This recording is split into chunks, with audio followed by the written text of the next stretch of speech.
truly make your mark on YouTube is often seen as an impossible feat. Every year, billions upon billions of videos are made, with hundreds of billions of hours of content just scattered everywhere, making you truly just a grain of sand in this infinite beach that we call the internet. And to top that off, even if you make something extraordinary that's really a cut above the rest, no matter how hard you try, no matter how hard you work, no matter how funny you are, you will never be as good as DePiglio by Chris Fleming. Should I run about this? DePiglio, released on December 20th, 2019 by acclaimed comedian/YouTuber Chris Fleming, is, in my opinion, the greatest piece of work that has ever reached this platform. It is so funny. It has the best comedic timing that I have seen in any type of content whatsoever.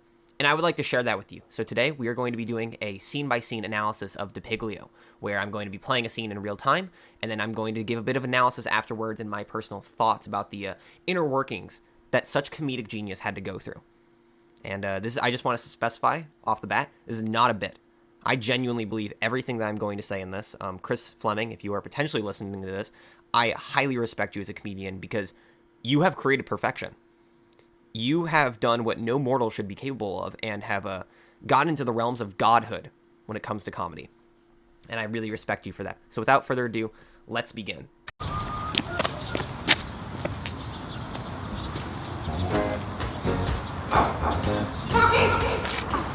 Starting off the bat, we have the incredible soundtrack done by George Benson here with their song On Broadway, which perfectly encapsulates the feeling of steadiness and eagerness that DePiglio has in the way that they walk, the way they carry themselves towards Chris as Chris stares onwards towards them. And it just really, you can feel so much emotion and stress that must be going on through Chris's mind as he sees this creature just hobbling towards him.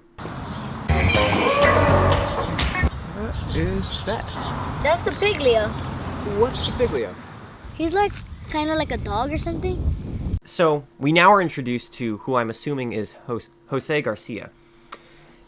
Immediately, I have to give huge credit because this is one of the few instances where a child actor is actually perfect. The comedic delivery on this child is fucking fantastic, and huge props to him and his role as this kid who informs Chris about the inner workings of DePiglio with such phrases as, he's kind of like a dog or something. I think that this kind of we'll see as the video goes on, gives this video a sense of like dreamlikeness to it.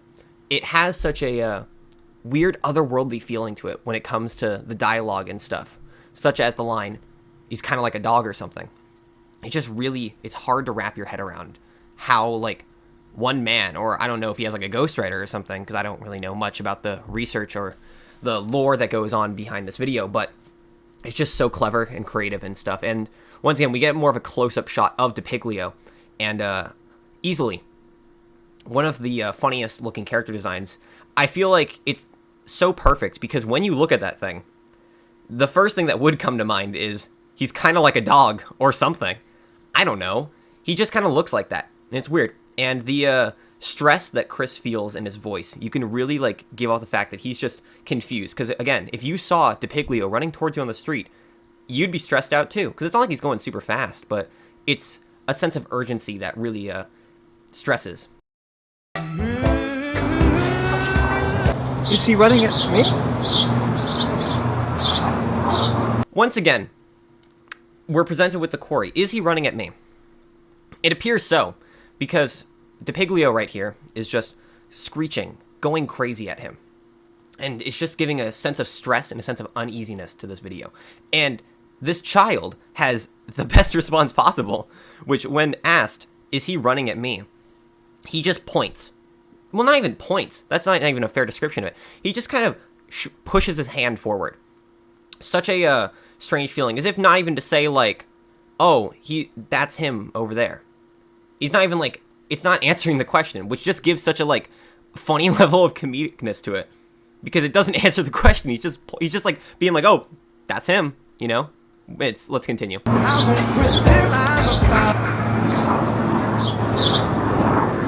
like it. He's usually pretty nice. Looks mad at you right now, though. Should I run about this? Eventually, yeah. You'll have like a couple of minutes until he gets here. But by that time, you'll probably want to head out. Okay, so there's a lot to unpack there. So immediately, we get a very funny thing where Chris, once he sees that this child is just kind of like motioning his hand forward to DePiglio, he turns around and does the same thing, as if almost to like tell DePiglio that he's like, oh, he's ushering him forward. And it just, I don't know what went through their minds when making this video, what went through Chris's mind, because I assume he probably had help with this, because I could not physically wrap my head around how something could be this well made, you know, this so well comedically made. It's impossible. I aspire to be like this, and I aspire to have such talents as this. But anyways, back to the scene. He points in the opposite direction, as if kind of to ushering DePiglio to go that way. And then we pan back down to the kid, and now he's just kind of pointing at him. Almost as if he's kind of like ordering DePiglio to like say like, this is the one. Go after him, you know? And it's just funny stuff. And then he immediately hits him with the old, should I run about this? Which again, more adds credence to my fact that this video is like a dream that you would have. It gives off such a sense of realness, but not to like the point where it's like absurd, you know? It's something about like the dialogue. I attribute this kind of like to a movie that I saw recently. It's this underground classic. You may have heard of it. It's called Spirited Away, where maybe this is just because I watched the English dub, but the dialogue in that movie felt sort of dreamlike because it didn't feel like stuff that people would say. It felt like really close, kind of uncanny valley, if you will. In that movie, it gave off the sense that it was a very like spiritual world and stuff, considering the fact that the main character was trapped in a sort of spirit hotel. But in this, it gives off such a perfect sense of comedy that it's just overall really impressive. One of the other things, too, is that we finally get a little bit more of, like, a close-up shot from DePiglio, where it's not a zoom-in, but, like, he's, like, nearby. And you realize that DePiglio is very small. If we're using the kind of dog-like comparison that the child used, he's about the size of, like, a chihuahua, I would say, considering the fact that the mass he takes up on the sidewalk. And you realize that he is probably moving very, very slowly, which the kid mentions that you've got a couple of minutes till you need to start running. And then Chris just turns around and he starts lightly jogging away. And it's just a very funny idea to think about. Like, just this little creature, you see it from like a couple yards away. You see this little creature just running at you. And there's just this kid who's like, yeah, I mean, like, it'll take a couple of minutes to reach you. So, like, you should probably start running because by the time he gets here, like, you're going to need to run. And then you just start running. I mean, what else are you going to do? It gives us a very real feeling to it, which I think is a really, really integral. So now we're going to move on to my favorite part of this, where I hopefully am not going to ruin the joke by explaining it too much, but I just think it's so fucking funny. Yeah, I don't make it up to Albany as nearly as often as I'd like. I only get up there about 3 to 5 times a month. Yeah, there's so much to see there. I always tell people if you don't have 2 years to spend up there, then you shouldn't go at all. All right, let's back up right now. So, we now see Chris sitting at a table with acclaimed actor Matty Cartapole, which I don't know if that's how you say his last name, but whatever. He's been known to be in Chris Fleming videos in the past, such as he was in the, again, previously mentioned Gale series. But I think that, by far, this is his funniest role yet. So, they sit down, and they start talking about how they don't nearly go to Albany as much as they like, which is just a very funny thing to say. And saying that you only go up there about 3 to 5 times a month, which is, again, I feel it has a very funny, uncanny feeling to it, because it's just not acknowledged whatsoever. They don't dwell on the fact that that's a surreal statement to make. The fact that you're saying that you don't go up to Albany as much as you like, that you only go up there about 3 to 5 times a month, which is very funny. And then my boy Matty comments on that fact by saying, yeah, there's so much to see there. And I always say that if you don't have 2 years to spend up there, then you shouldn't go at all. Which is just a very funny line, because usually, like, when referring to that kind of stuff, they'll be like, oh, like, you should go up this many times a year. But he's saying, no, you need to go up there for 2 years to truly appreciate the beauty of Albany, which I never have, sadly. So maybe if I do spend 2 years in Albany, I should do it. But again, as he says, if you don't have 2 years to spend up there, then you shouldn't go at all. So I'm really going to have to, like, save up a lot of money for that. And anyways, let's continue with the video. Oh, shit. Is that DePiglio again? God, what is that thing? Whoa. Please do not talk about DePiglio in that way. So he's like a dog or something? He's kind of like a dog. What's up, DePiglio? Ah. Is he wearing a bucket hat right now? What's up, DePiglio? Backing it up now a bit. So, Chris notices DePiglio charging at him once again. He goes, ew, what is that thing? Because again, if you were to see that dog-like creature running towards you, that would be your most gut reaction. Again, the dialogue here, even though it has the sense of like dreaminess to it, it feels so like rooted in reality, you know? Like, it's not like in a lot of properties where they'll be like freaking out, being like, oh my God, ah, and they're like screaming and stuff. Or in other properties where they'll just be super overly casual about it. It's just a sense of like uncomfortableness. Because I don't think that if you saw DePiglio in real life, you would like immediately start screaming and having a panic attack. You'd just be kind of like more so confused, if anything. And immediately Maddie brings up the thing where he says, please do not talk about DePiglio in that way, which is such a funny quote. I reference that so many times. Whenever somebody says like something bad about anything, I'll go like let's just say, for example, they're like, oh, I'm not really a fan of, let's give a fast food place. I'm not a fan of McDonald's. And I'll be like, whoa, please do not talk about McDonald's in that way. Because it's just such a funny sense. Again, the dreamlike feeling that the dialogue has in this is just so surreal. And it gives off such great comedic timing. And I can't put it into words. Even though I'm doing this analysis right here, right now, I cannot put fully into words how incredible this dialogue is written. Major props again to Chris Fleming. You have nailed it. He then asks the question where he says, he's kind of like, what is he, a dog or something? And he says, he's kind of like a dog, which again references back to the previous joke that was made, which is sort of like, again, like, it gives you a sense of, it's comedy through familiarity, you know? It really adds that sense of like, oh, like, do you remember this joke that was said? Here's the same joke again, but like slightly different, which a lot of times people will see as lazy. But I actually think in this instance, it's really well done because, again, it's worded differently and it's just like a general question. Like, if you just heard from a kid that he's kind of like a dog or something, you would ask somebody who apparently has like enough knowledge about DePiglio to say, please do not talk about DePiglio in that way.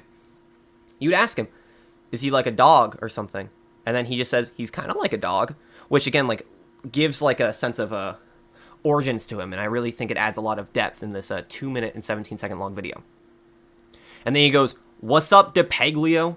Which is a very funny thing, as we'll see later. I'll comment on once the joke concludes. I feel like this joke really follows the rule of threes very well. If you know anything about that, then you are clearly not a real comedian. And then, anyways, so he then takes a closer look at DePiglio and notices that he's wearing a bucket hat, which is just so funny because, again, bucket hats are just funny. Have you ever seen somebody wearing a bucket hat? If you see somebody wearing a bucket hat, you should point and laugh at them because it's fucking hilarious. Bucket hats are so funny. Not in like a demeaning way, like, oh, you're a loser if you have a bucket hat, but it's just like, it's a funny thing to wear. It's like wearing like a comedically large bow tie. Yeah, it's a bow tie, sure. I'm wearing a comedically large bow tie. Like, it can work as a fashion item, but it's just a funny looking object. So next time you see somebody wearing a bucket hat, make sure to just kind of point and laugh at them. That little freak is wearing a bucket. Bucket hat or not, he's running right at you. What up, DePiglio? I know I paused really quickly, but I feel like this has to be mentioned. So he says, because if he's wearing a bucket hat, like he's about to start throwing hands, which adds, again, another layer of depth to this. What is the history that Chris apparently has with bucket hats? Why is he so pissed off about this? But they add in another sense, again, of this dreamlike dialogue where he goes, bucket hat or not, he's running right at you, which feels like it's taken straight out of a movie. It's a sense of like cinema writing that you feel like you can only get in a Hollywood blockbuster, but Chris perfectly incorporates it into this seemingly normal conversation. Again, adding a sense of like comedic timing and uneasiness to this video that I feel like is not really achieved in most mediums. And then he once again hits us with, in my opinion, the best one where he goes, what's up, DePiglio? Because, again, the rule of threes here. Maybe this is incorrect. You can correct me if I'm wrong, Chris, but it appears to me that this was 3 shots taken, and they decided to, instead of just finding the perfect one for this, they decided, oh, we're just going to use all of them. So Chris put in every single clip of him just going, what's up, DePiglio? And it's just so funny because it slowly deteriorates as it goes on, because you can tell that shot needed multiple takes. And he just slowly deteriorates. He starts going like, "Oh, what's up, DePiglio?" But then he goes, "DePiglio." And it's just very funny. Why me, though? Why not you? I actually took my driving test with him. Excuse me? Yeah, I went to high school with him. What? That's him. I can play He's a guy. this here guitar. He immediately asked the question, "Why me, though?" Which, again, very realistic, very human.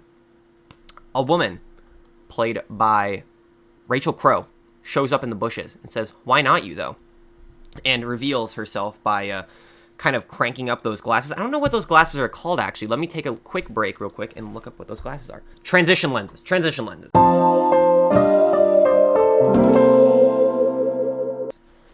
She reveals herself by uplifting her transition. I just looked it up, but I immediately forgot what it's called. Transition. We're going to just call it transition lens. She lifts up her transition lessons and mentions the fact that she took her driver's test with him, which again just kind of adds like this sense of comedic timing to it. Because if you look at that thing, that kind of like a dog or something being, how is that thing driving? It's just ridiculous. And there are many different aspects to comedy. You can have stuff like referential comedy, stuff like absurd comedy, stuff like intellectual comedy. And I feel like this video perfectly nails off each and every single one of them. You have stuff like the referential comedy, where they reference the fact that they reference the same joke of he's kind of like a dog or something. You have the sense of absurd comedy, with things such as like the dialogue and her mentioning that she took her driving test with him. And then you have the sort of intellectual comedy where Chris utilizes the rule of threes with the "What's up, DePiglio" lines from Maddie. Then Maddie reveals the fact that he actually went to high school with him and pulls out a fucking yearbook with a picture of him in it.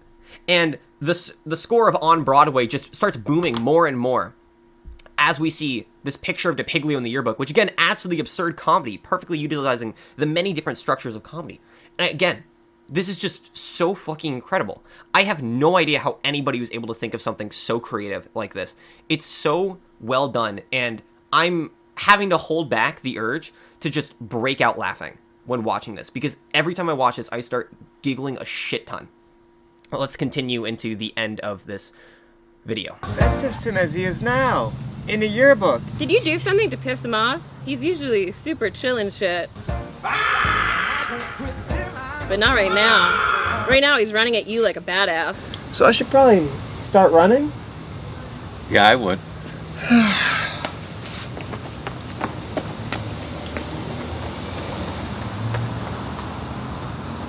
And that is the end of the video. So, let's analyze what's happened here.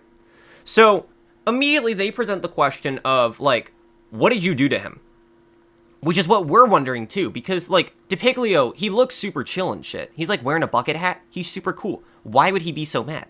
But Chris, again, kind of dodges the question, does not give us an answer, which, again, I feel like perfectly is what we need in modern-day cinema like this, leaving the viewer with questions rather than answering every single one of them immediately.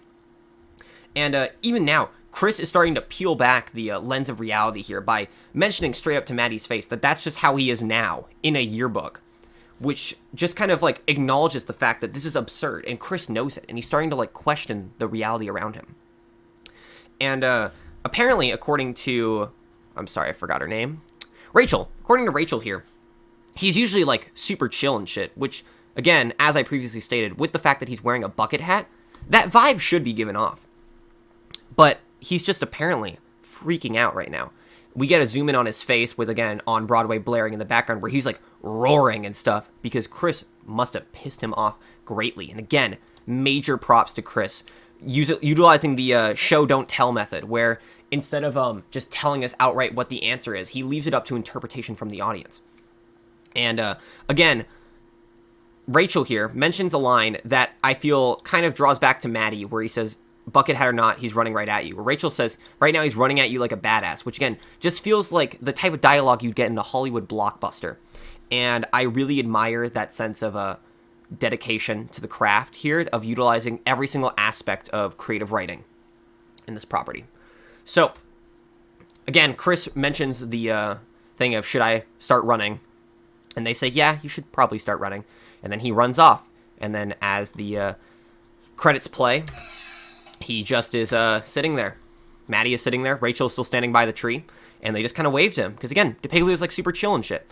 And Chris, again, calls back with the callback humor to the should I run about this, and just runs away. And that's the end of the video. So yeah, Chris, if you are watching this, you are a huge inspiration to me as a creator. This is, without a doubt, one of the funniest videos I've seen of all time, if not the funniest video I've seen of all time. It has so many, like, layers to it, and I hope that I have not ruined it for anybody by having to explain, like, why I find it funny so much. Because I know a lot of the times when you explain comedy, it kind of loses the punch. But DePiglio is just such a masterpiece. And I just had such a awakening when I saw it, where I was like, I need to talk about this. So yeah, and I hope you guys also didn't mind the sense of, like, unstructuredness that this video has. Because this is not scripted. This is literally me going shot by shot from the video. And it's pretty obvious from that, from what I can tell. So anyways, that is all I have for today. Make sure to go follow me on my socials at Riley After Hour on Twitter and Instagram. And make sure to subscribe, like, and comment, and share this with your friends. I will be seeing you guys next time. Have a good night.